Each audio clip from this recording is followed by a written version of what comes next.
Today we are definitively determining the most epically long board game of all time. Welcome to Room and Board. My name is Chris George, and this is the official epic board game Deathmatch. And this is definitive. This is definitively the greatest epic game of all time. We are going to figure it out here over the course of this video. We may have already figured it out over Discord. It doesn't matter. We're going to figure it out, and if anybody comes up to you and says, oh, I think this game is actually the most epic game, you can push them over and say, you're wrong, and then show them just a screenshot of this video. Don't even explain it. Just show them a screenshot, say, you're wrong, push them, walk away. Done. You're not legally allowed to do that. But so the premise of this video series, the third one that we've done now, all over the month of March, over on Discord, we have been voting for the best epically long game of all time. These are the games that take way too long to play. These are the games that you have to commit an entire evening to, or these are the games that feel epic in their scope. They feel like they span across generations. These are games that you're not going to pull out every night. You have to kind of plan for. And honestly, most of them take way too long to play. So that was the criteria for this month's tournament. Every month we have a tournament.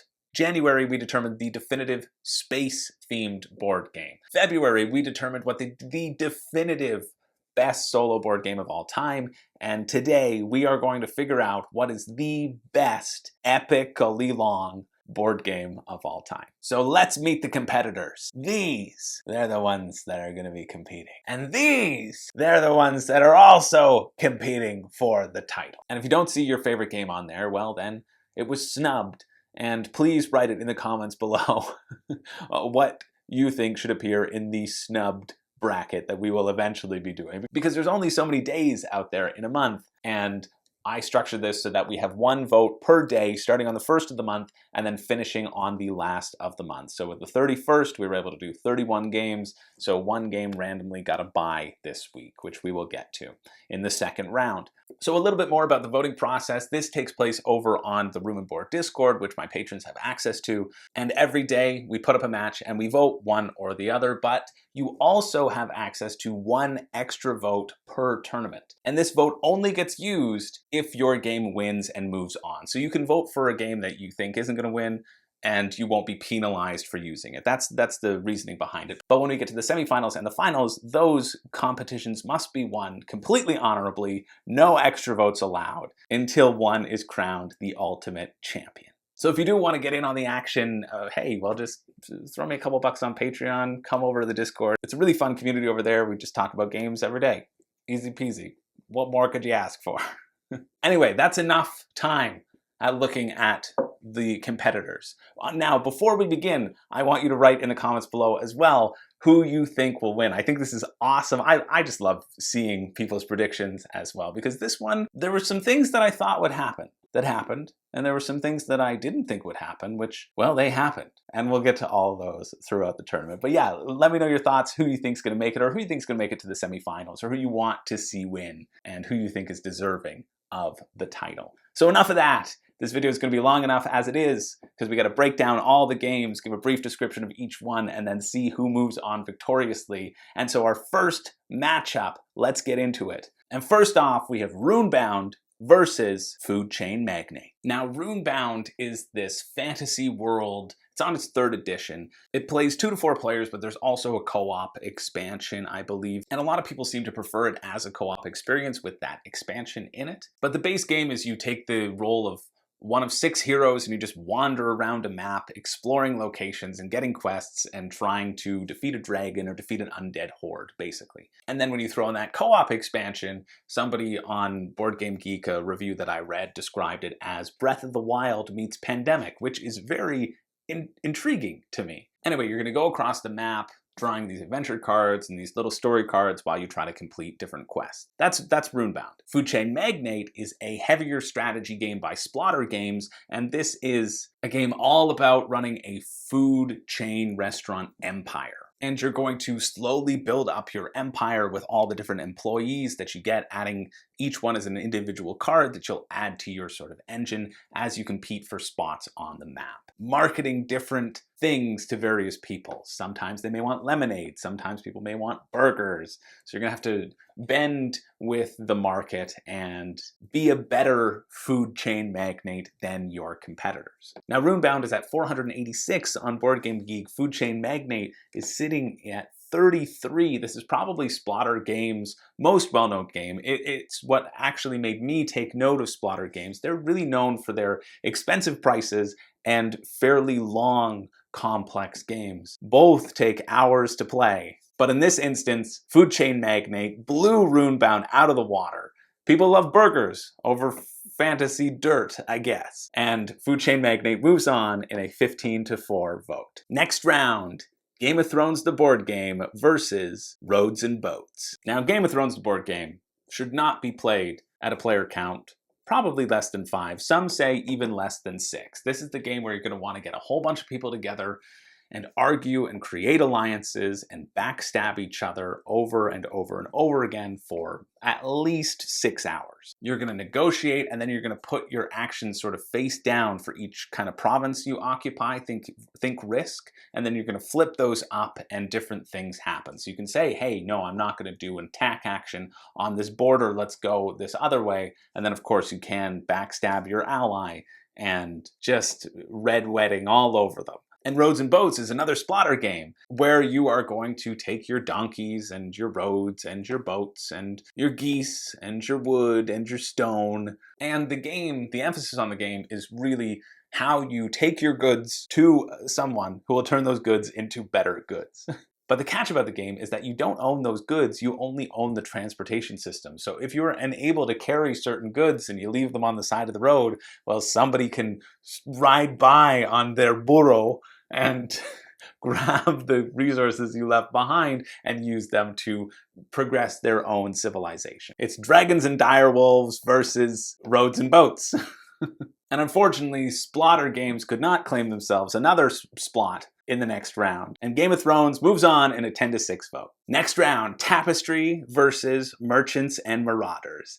Now, Tapestry is by Meier Games, and in it, it's a civilization game. You're building up your civilization over the course of the game with these very asymmetrical different factions. And the thing about Tapestry is as you progress, some factions will be finished a long time before the other factions finish. So oftentimes you can just get a game where everyone's done and then somebody plays by themselves for like 10-15 minutes to finish it up. Now, Merchants and Marauders, which was most recently seen on Trey Parker's top 10 over on the Dice Tower, this is a sandbox game which lets you live the life of a pirate, doing whatever a pirate might want to do. Sailing the seas, visiting islands, plundering your friends. Or maybe your pirate will become a merchant and seek their fortune through trade. And so in Merchants and Marauders, it's the first person to get to 10 glory points. And you wouldn't think that would take a long time, but it's at least 3 hours as you gain points from either crushing your friends and your NPCs in violent pirate battles, or seeking your fortune by completing various missions from people, or following rumors and finding whatever the actual truth is. Now, I got a lot of flack for this on the Discord for including Tapestry because people don't believe that it is actually an epically long game. It only takes place in about 2 hours, which honestly makes it a little ineligible for the criteria that was put forward for the game. I'm sorry if creating an entire civilization from scratch isn't epic enough for you people. But don't worry, we don't have to talk about it anymore because Merchants and Marauders won in a decided victory of 13-3. And one thing I think I should mention about these votes, they will be fairly inconsistent because of the extra votes when they are used, and also because not everybody's going to vote every day, or people don't know anything about the games and they don't vote on them because they don't feel like they have as much of a knowledge, or they don't want to sway it one way or the other if the voting is close. I'm kind of against that. I think if a game presents to you an image that it would be fun to play and that it is sucking you in more than some other game, I think that's completely a legitimate way to vote. It all depends on how you want to vote and whatever. So keep that in mind, but I'm giving you these votes just to show the margins of who is really crushing it in this deathmatch and which other games will be burned for all eternity, because that's the punishment of this deathmatch. This isn't a board game fun match. This isn't a board game silly little show. No, this is a board game deathmatch. And I'm sorry to tell you that if you own currently Tapestry, Roads and Boats, or Runebound, it's about to erupt in flames, because all copies will be destroyed and burned by the end of this video. I don't make the rules. I wish I did. I wish I could save these games, but they all will be set on fire in a gruesome fashion, and only one can survive. That's what they got into signing up for a thing called Deathmatch. Really, they should have known better. On to our next round. Now, speaking of runes, we have Runewars versus Gloomhaven. And Runewars is actually very different from Runebound, even though, you know, they have the same prefix. Because Runewars is a tactical, almost tactical war game, basically. You're going to have your units, and you're going to position them around, you're going to send them out and try to defeat the other opponent. It takes place in the same universe as Runewars, Runebound, but it is a different experience. This one is a more like tactical experience, whereas the other one, Runebound, is more of a exploration experience. But it is up against Gloomhaven, the #1 board game of all time. And if you, spoiler alert, watched our last deathmatch, Gloomhaven was in it. And you might be wondering why it's not burnt to a crisp, since it didn't even make it past the first round, its first matchup in the last one. And my answer to you is, well, someone made a new Gloomhaven in that time, and we're talking about the new one. So we have Gloomhaven, the epic campaign game, the huge box, daddy of all campaign games, where you choose 2 of your cards and choose a top portion and a bottom portion and go through this dungeon crawl of like 100 scenarios. You're not going to cover all of them because some are good and some are bad. Basically, those are your options as you proceed through the campaign. And unfortunately, as you might expect, Runewars was no match for Gloomhaven's epically large box and epically long time to get through the campaign. And so Gloomhaven moves on in a 15-4 vote. Now, next round, we have Twilight Struggle versus Axis and Allies. And this is actually one matchup that I was really excited for, because I like Twilight Struggle, or rather, I like the concept of Twilight Struggle. I have not yet played it, even though I own it on Steam. It still feels like such a large game, a game that used to be Board Game Geek #1 once upon a time, and it represents the Cold War. That's the game. There's 2 sides of the Cold War. You're going to be using cards and limited resources to manipulate the headlines of the news so that things swing in your favor as well. It's an epically long game, but so is Axis and Allies. And Axis and Allies is maybe the OG epically long game. It's one of the classics. It was produced by Milton Bradley, and I've never played Axis and Allies. I know that's what got a lot of people into the hobby, and what I think is cool about this is that it is a team game. You're either the Axis or you're the Allies. And so 5 people can play, but they're on 2 different teams, and you're battling it out in this World War II recreation with a map that's broken up, very similar to Risk. And you basically have to determine where to use your production points and get more units, and so that you can defend your borders and eventually win the war. And this was a very close vote. I like that it was so close. And I really like that these 2 ended up paired against each other randomly, because thematically they're the same, right? War versus war. A 2-player only game versus an old school game. It came down to a 10-9 vote, and it is Axis and Allies that moves forward and beats Twilight Struggle in this pursuit of it being an epically long game. And I like that. I like seeing the old school move forward. And for sure, nostalgia played probably a huge factor here. I don't know if Axis and Allies would even hold up compared to today's standards, but it is an epic experience, and that is what this deathmatch is all about. Let's keep it moving. These first rounds always take a little bit more time than the other rounds, because I want to make sure I explain at least a general encompassing of each game, so that if you are interested, you can go check them out, or rather, you could go check them out if they all weren't going to be burned at the end of this tournament. So really, I should just say what the winner is and move on, but then, then we wouldn't have the fun of reliving and going through this tournament together.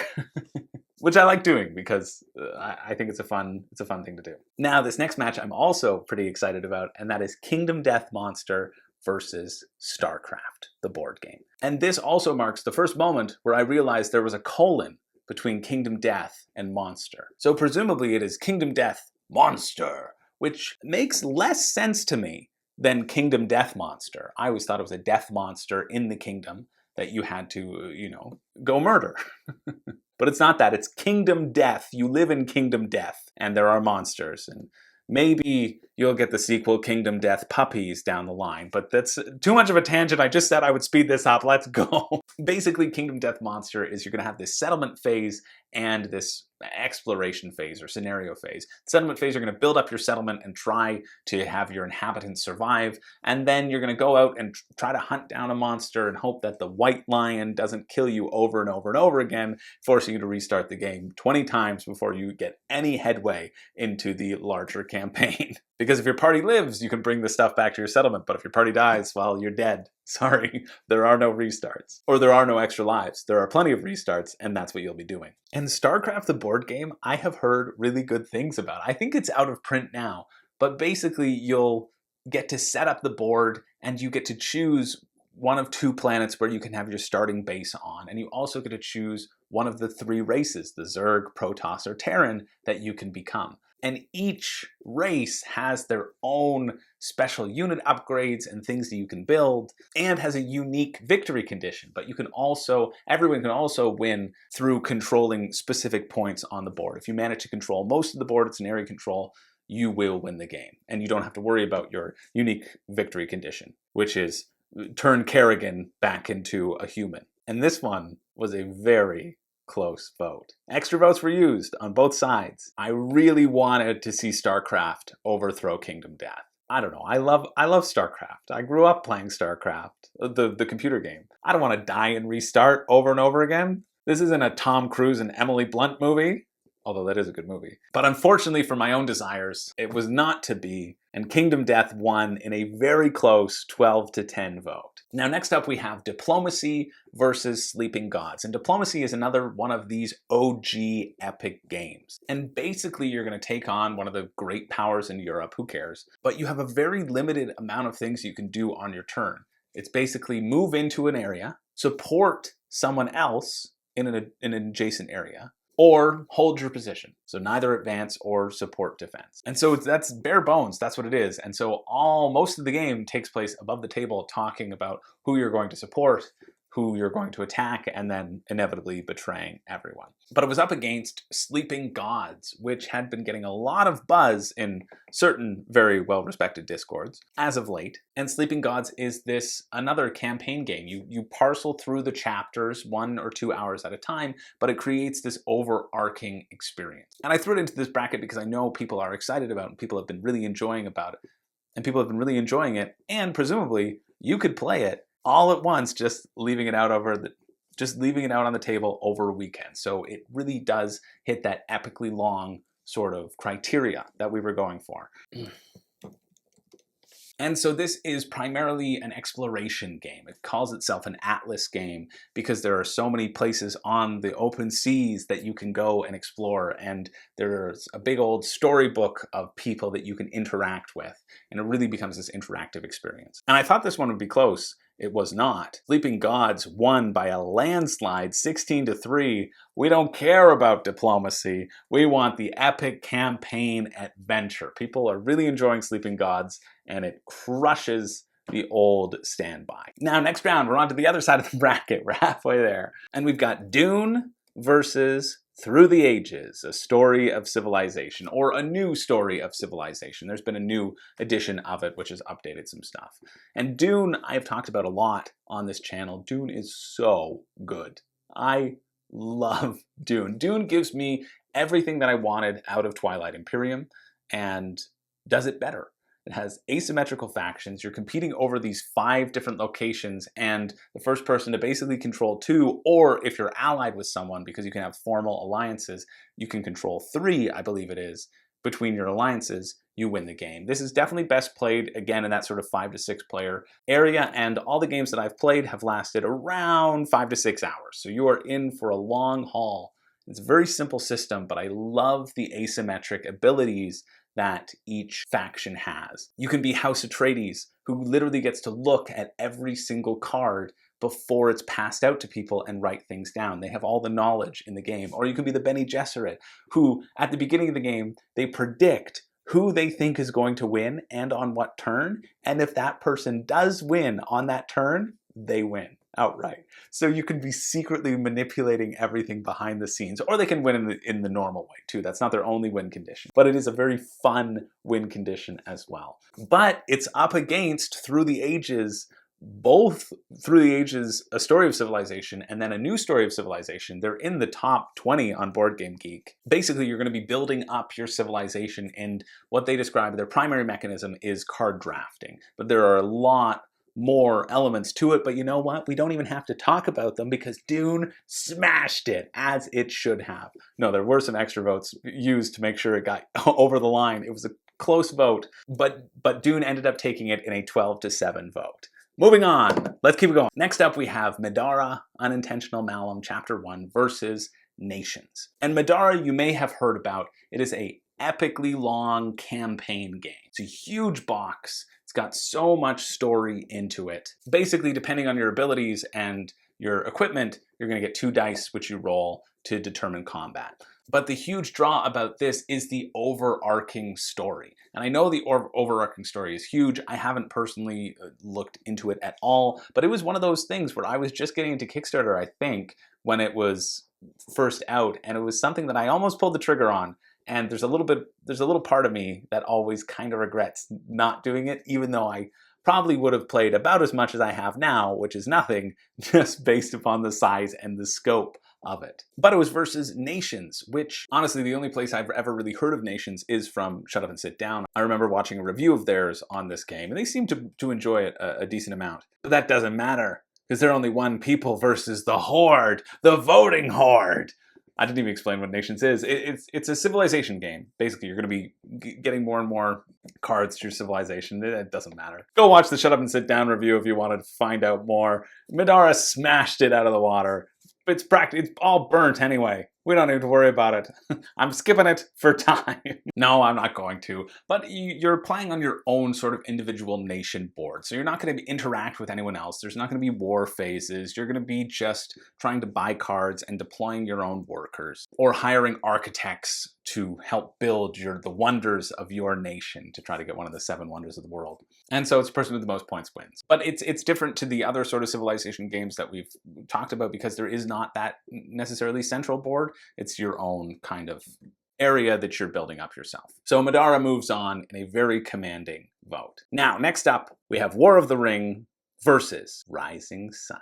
And in War of the Ring, it's a 2-player experience. One player controls the free people, the hobbits, basically, well, everyone else, and then one controls Sauron in the Legions of Darkness. And the free people are obviously reluctant to fight until they are attacked, or Gandalf motivates them, or Frodo motivates them. So the game can be won by a military victory if Sauron conquers too much of the map, or if the free people manage to fight back and conquer the map. That's fine, but you can also send your little hobbit on their journey to throw the ring into Mordor, into Mount Doom, and win outright that way. So you have to balance how much effort do you do protecting the ring bearer versus protecting your borders and the rest of the free people as well. But this is up against Rising Sun.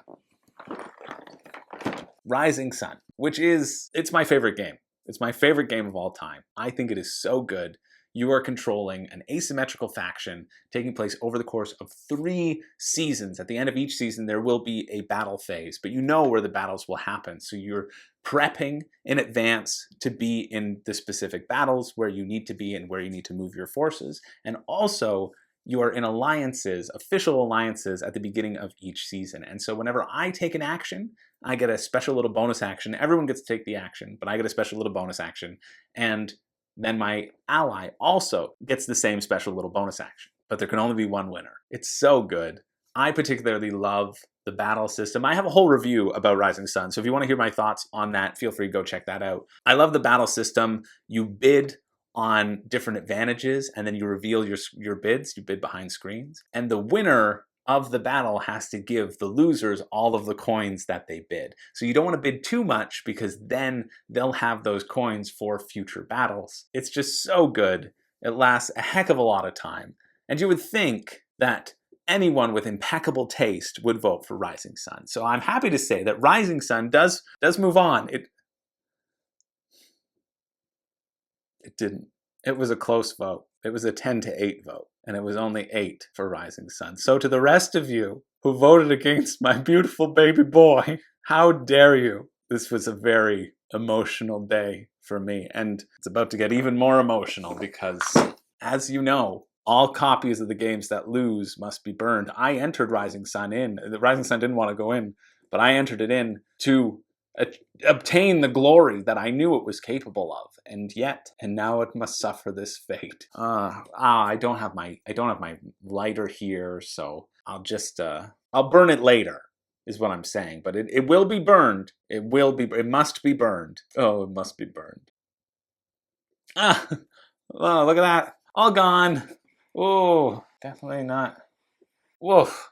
Burnt to a crisp. You monsters. War of the Ring moves on. It had better not lose in the next round, because that would just add salt to the wound. I guess we'll have to wait and see. All right, we're going to pick up the pace. We've only got a few more. I know I'm taking way too long with these explanations. So next up, we have Twilight Imperium 4 versus Talisman. And Twilight Imperium 4 is known as this large, epic spacefaring experience, even though Dune is better. And Twilight Imperium also has that same thing as Rising Sun, where you can take an action and everybody gets to do something, and you get to do that little better thing if you use one of these mandates. Also has asymmetrical factions, just takes place, you want to get to 10 points first. Now, Talisman is an adventure board game that a lot of people dislike because it's got the roll and move mechanic. Basically, I think is the reason why people don't like it, because they feel like rolling the dice and moving around, having an adventure isn't that fun. But the goal is you're just trying to get a whole bunch of equipment and companions and win your journey. It was a resounding failure for Talisman. I know my friend Matt, who's been on the channel, he really likes Talisman.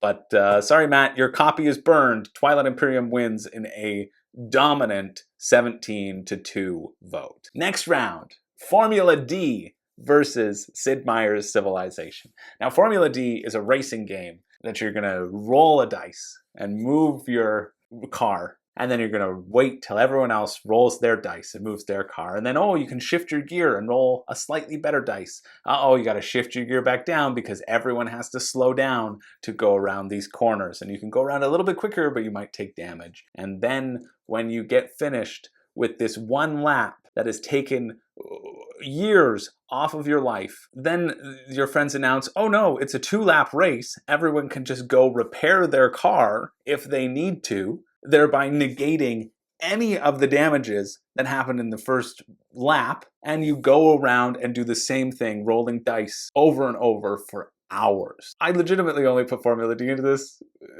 tournament because it is an epically long game. It is a very long game that is probably my least favorite game of all time. And I put it in here so that it would be immediately defeated by Sid Meier's Civilization, and that's exactly what happened. I didn't set the matchups, I did it all randomly. But Civilization is based off of the video game series Civilization. You're building up your civilization. It's another one of these sort of technology advancing type of games where you also have to build their culture and their military might and eventually control the board or control the parts of the board that you need to win, or get to certain points on each of those tracks to win. So Sid Meier's Civilization popped Formula D's tires, and yes, I did include this one just so I could make sure that every copy of Formula D was set on fire.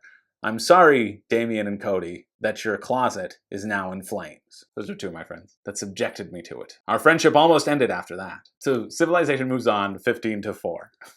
Now, next round, we have Cloudspire versus Gears of War. And Cloudspire is the only chip theory game included in this bracket. And honestly, it could have been a bracket full of chip theory games because I feel like they are all fairly long. But it is inspired by the multiplayer online battle arena style of game where you have your own little towers and you want to destroy the opponent's towers and you send your other units out for resources, and it's all about placement of where these towers are and where you can shoot. But you have to get your armies together to deal with these giant towers, which, since they're giant towers versus an army, it's going to be a pretty tough fight. And it's versus Gears of War. Gears of War is a co-op experience where you take the roles of these soldiers who are trying to take down the Locust Horde, and it's basically like fighting wave after wave of these horrible enemies. That's basically what it is. Also, I do love on Board Game Geek, they're like, oh yeah, and here's the errata because our rules were clearly garbage to begin with, and here are all the different rules right in the description,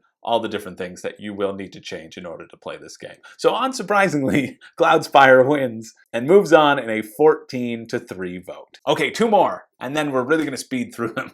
We have Abomination Era Frankenstein versus Battlestar Galactica. Now, Abomination, like Merchants and Marauders, was also on Trey Parker's top 10 of all time, and this is a game that is known for its length, and in fact, people dislike this game because it is so long, and that now there is a different variant which allows it to be played a little bit shorter. And in that, you're going to be going out on the city and trying to collect various body parts to make the next Frankenstein monster, basically. And the conceit of the game is actually you're being held hostage by Frankenstein's original monster who just wants a friend. So you worker placement yourself to morgues and graveyards and try to get the body parts that you need to make the best monster. And so the game ends if you succeed in bringing your character to life, or if the captain finally kills the monster and you get to go free, and then the person with the most points wins the game.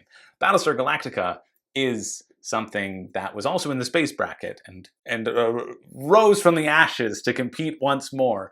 It drug its battered corpse onto the field, fittingly against Abomination. It is this long game filled with hidden traitors.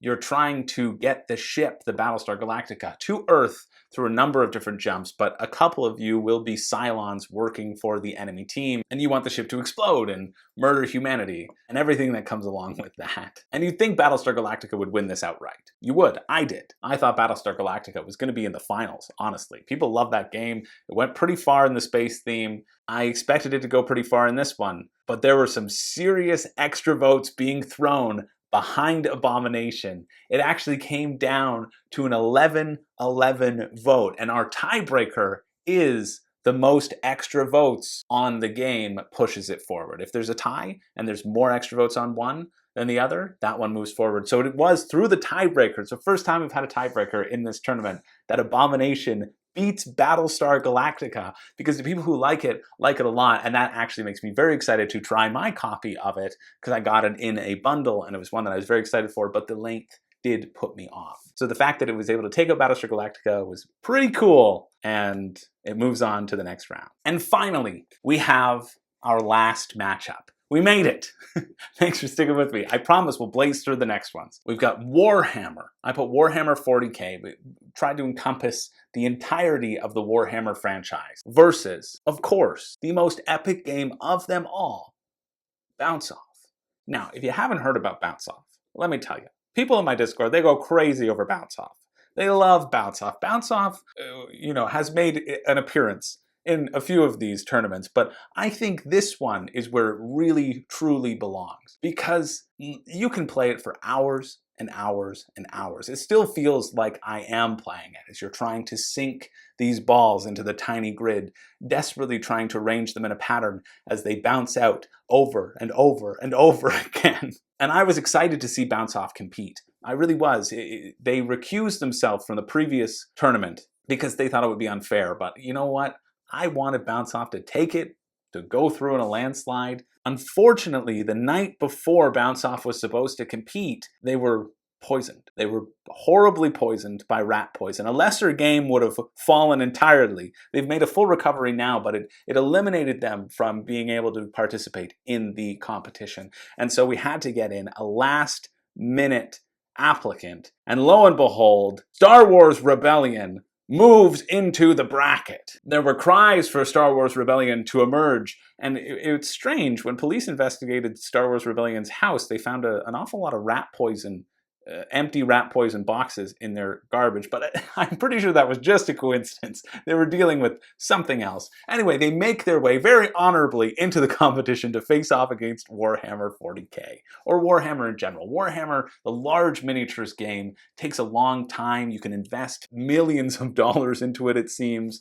Henry Cavill apparently loves it. You're going to face off and fight each other, team against team, until one person wins. Now, Star Wars Rebellion is basically the exact same game as War of the Ring. It is. You have two factions, the Rebels and the Sauron, the Empire. And the Rebels have to go destroy the Death Star or throw the ring into Mount Doom while remaining secretive, and Sauron, the Empire, has to control more of the board. But Rebellion still sits as number 8 on Board Game Geek's top 100 of all time. It is very high up there, and I wasn't going to include it in this bracket because we have War of the Ring, and because, well, we needed to have a spot for Bounce Off.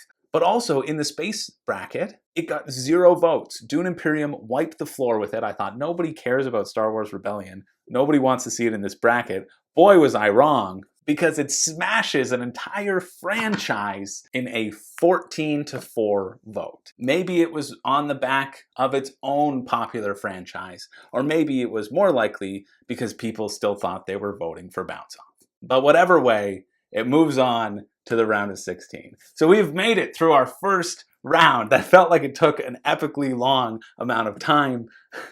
But I guess it's because these long games have a lot to them. They're hard to distill in a short amount of time. So I hope that wasn't too long to sit through. I hope that gave enough of an example of what these games sort of are. And who cares? They already lost. They're burnt. Let's move on to the round of 16. And first off, we have our game that actually made its way in with a bye, Hannibal and Hamilcar, which I always want to call Hamilton and Hamilton. His name was Hannibal and Hamilcar. And this is actually 2 games in 1. We have Hannibal, Rome versus Carthage, which is a 2-player asymmetrical card game. But you also get Hamilcar, which uses the same components to play a different version, which also introduces naval ships and naval battles as you compete for control over the Mediterranean Sea. Set in a war that will be described as a battle between an elephant and a whale, the land versus the sea. But it was up against Food Chain Magnate, and even though it had ham in the title, it wasn't enough to beat Hamburger. Hamburger. And Food Chain Magnate moves on in a 14-3 vote. Now, next up, we have a Game of Thrones, the board game, versus Merchants and Marauders. And this one was tough. This one I expected to go the Game of Thrones way. I've never played Merchants Marauders. I have played Game of Thrones. I've played it once, and it was an epically long time. The thing about Game of Thrones is that we played with 5 people, and it felt fine with 5 people. There was a section at the bottom of the board that wasn't used, and which I never got to because I started off as the Starks. But the thing about Game of Thrones is that at the end of the game, the person who I was working with, the Freys, they had no chance to win. I had a chance to win, and this other group, I think the Targaryens maybe, had a chance to win. And it was basically the Freys could attack the Targaryens or could attack me. And since we had been working together all game and like we had had a really strong alliance all game, he chose to basically kingmake me into the win. And it's a game where there's a lot of hard feelings because it feels very personal, the choices that you end up making, and not necessarily strategic. I also think the determining factor was the other player got mad at the player for contemplating this, and he said, well, screw you, I'm going to do it anyway. And I feel like that's how a lot of games of Game of Thrones end. And that's how this tournament bracket is going to end as well. Because screw you, Game of Thrones, we just want to be pirates. I think the amount of hard feelings that Game of Thrones provides sometimes may overshadow the actual experience of it, depending on the people who you're playing with. So Merchants and Marauders did move forward in a 13-6 vote. Moving on, we have Gloomhaven versus Axis and Allies. And this is one where I desperately wanted Axis and Allies to have an upset. I wanted nostalgia to keep its firm hold upon the trigger and send Axis and Allies forward. I don't know why I have this desire for Axis and Allies to win. I think I like an underdog story, and it feels like the old underdog coming back against the number 1 game. I really like Gloomhaven, but I also like seeing it lose in these competitions. Unfortunately, Axis and Allies was not able to do so, and falls down as Gloomhaven wins in a 15-4 vote. A lot of these votes have ended up being fairly one-sided, and that's also exciting as they progress further and further up the chain. Now, moving along, we have Kingdom Death Monster versus Sleeping Gods. And this one, I didn't know which way it would go, honestly. Kingdom Death Monster, I'm sure you've heard of it. It has this sort of legendary status among board gamers because the people who like it, they like it a lot, or they feel like they have to like it a lot because they've spent thousands of dollars on it. But Sleeping Gods has been this sleeper hit, almost, or at least amongst the people of my Discord, because a lot of people have gotten it and haven't been able to stop playing it, really. I thought for sure Kingdom Death Monster would win here, but Kingdom Death Monster's reign of terror is over. The sleeper hit Sleeping Gods moves on in a commanding 15-8 vote. People like the game. Makes me want to check it out. Next round, Dune versus Middara.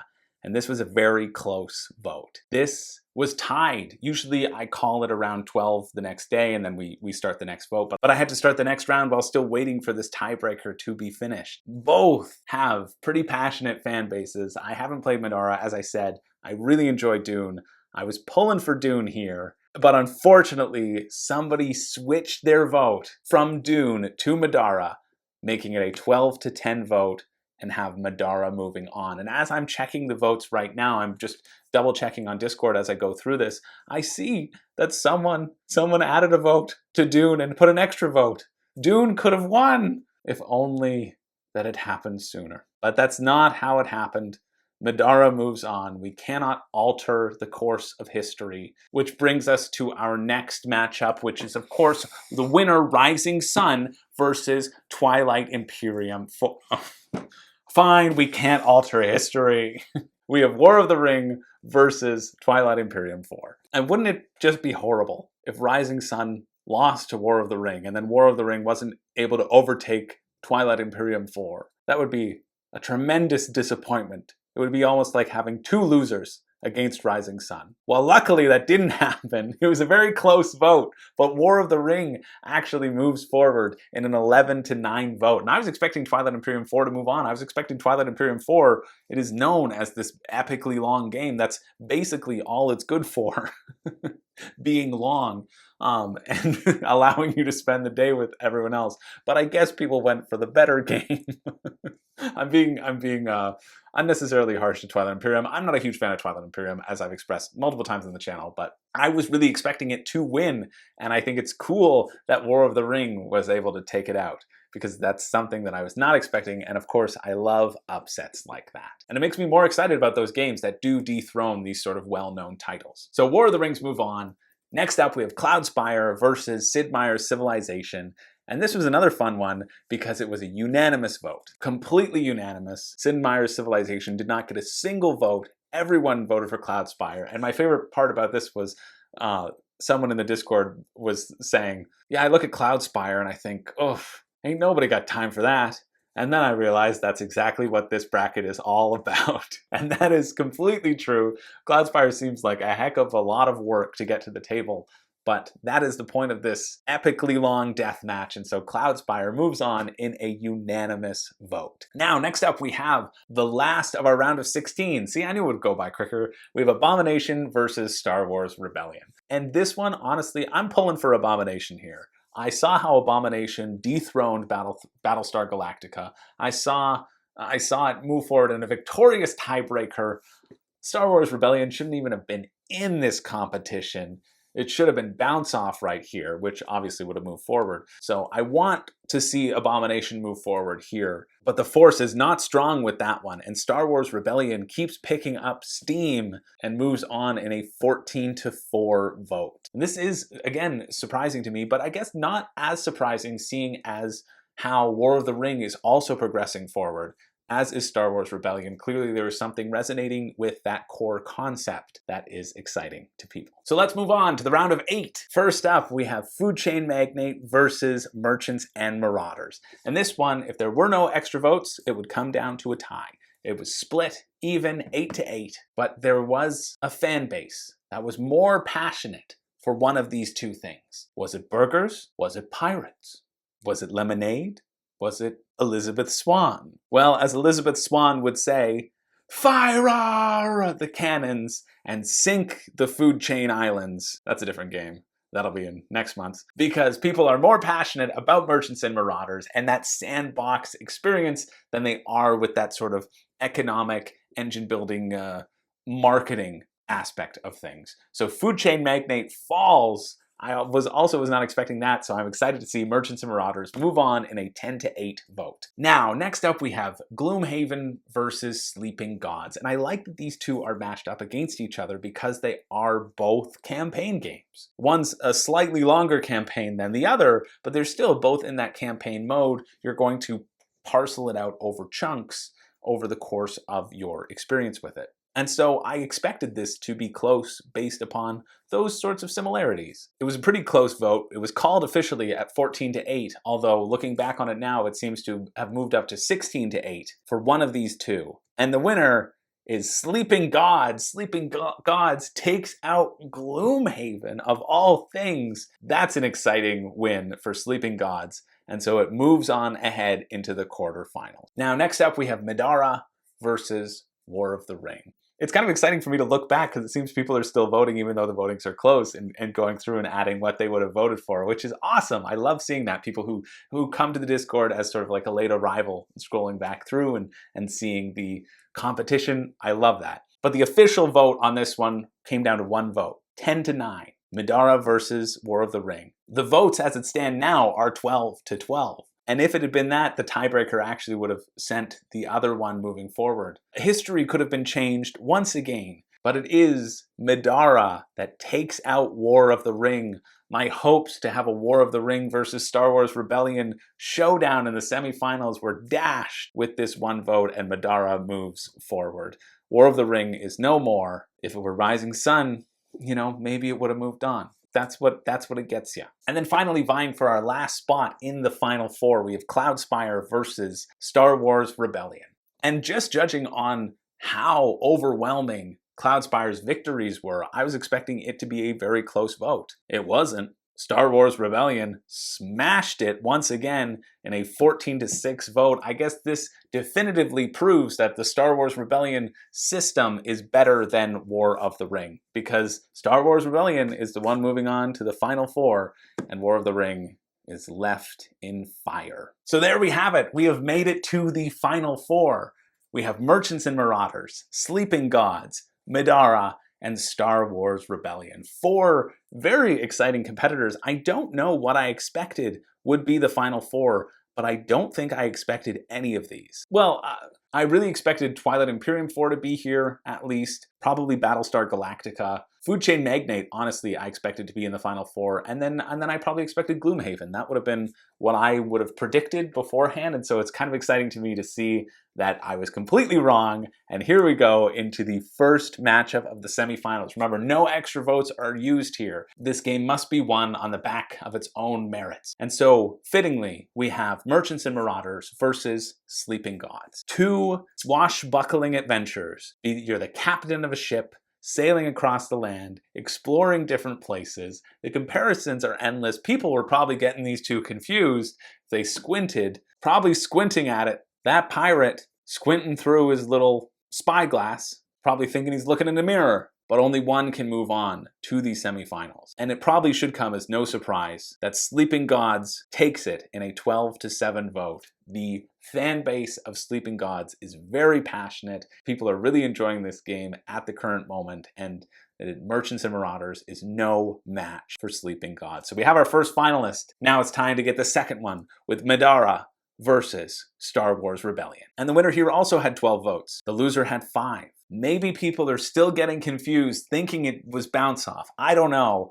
But Star Wars Rebellion inexplicably wins this matchup as well and moves on to the finals. I am so shocked by Star Wars Rebellion's run. I shouldn't be, because it's rated number 8 on BoardGameGeek. It clearly has a lot of fans, and it clearly is rooted in solid mechanics and solid gameplay that has let it hold its spot in the top 10 on BoardGameGeek for such a long time. I think I was just skewed by our first space matchup, where it didn't get any votes. Or perhaps it just embodies that sort of epically long nature a lot better than it did back then. So let's get to the final matchup. We have Sleeping Gods versus Star Wars Rebellion. Two very different games. One is a head-to-head game, the other is a campaign exploration game, and this match was an exciting finish. At 10:40 a.m., I usually call them around 12, like I said. At 10:40, it was tied, 10-10, deadlocked. Then it was 10-11.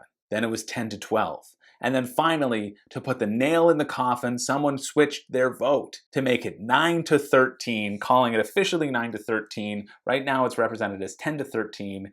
The winner is Star Wars Rebellion, wins the competition in a 13-9 vote. Sleeping Gods is no more. The passion that carried Sleeping Gods all the way to the final ran out. And what an exciting finish. This is the first time a bounce-off replacement has won the competition outright. It's wonderful to see the same progression that would have happened had bounce-off been in the competition as well. But they stomped an entire miniatures line with Warhammer.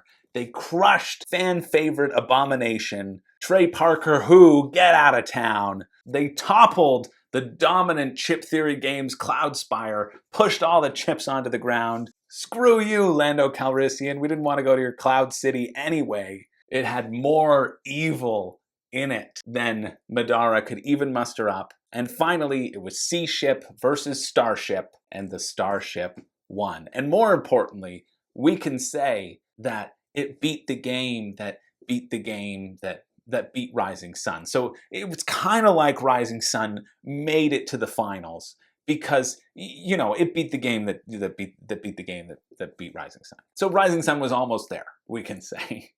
That is the official best epically long board game of all time in this in this just long video.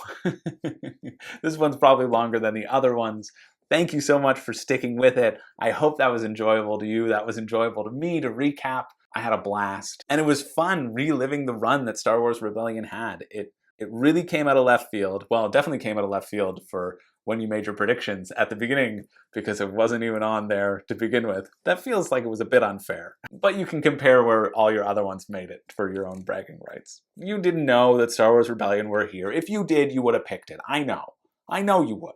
Yeah, so make sure to write in the comments what you think should have won, what do you think about Star Wars Rebellion winning, if there were any snubs. I snubbed myself.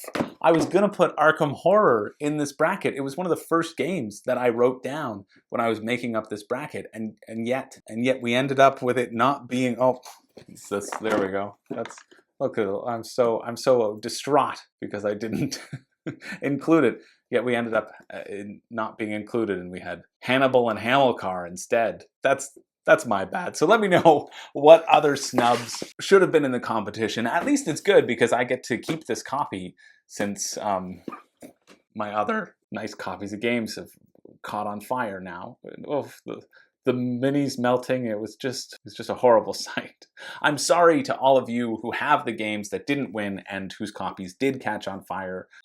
I wish there was some way to have them not. Maybe if they resurrect themselves and face off in another matchup. So if you want to get in on the action, feel free to sign up for my Patreon. It's like $2 a month. You won't even notice that you did it. And you can come over and vote every day on Discord. This is my little pitch for you. I'm very excited about our next monthly matchup that's going to happen. Right now we are doing affordable games, and originally it was going to be $25 and under, but there are so many good games for that price point, which I sometimes forget, and it's easy to forget with this sort of tournament as well, with the epically long games, which tend to be epically large as well. So I'm very excited to see the results of that under $20 Canadian tournament, and then we'll probably have another one that's that $20 to $30 range down the line.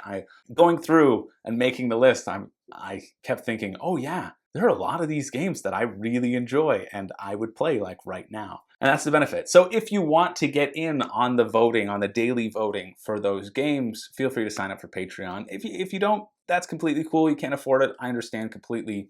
If you can, it's great. It helps the channel. It helps me be able to spend the amount of time that I do spend on the channel and these sorts of things. But if you can't, that's absolutely no problem. That is why I create these recaps as a video because I want everybody to be able to participate in the fun of the tournament as well. Because I think it's a fun thing. It's kind of a fun format. And now we can all praise the best epically long board game of all time as Star Wars Rising Sun. That's right, it was Rising Sun the whole time, and as Star Wars Rebellion. Anyway, thank you so much for watching. My name is Chris George, and I'm supposed to say something right now. Kind of forget. Some sort of catchphrase? I don't have a catchphrase. But I do have the knowledge that Rising Sun lost in the first round, and I'll never be able to get over it. Anyway, have a great day. See you in the next one.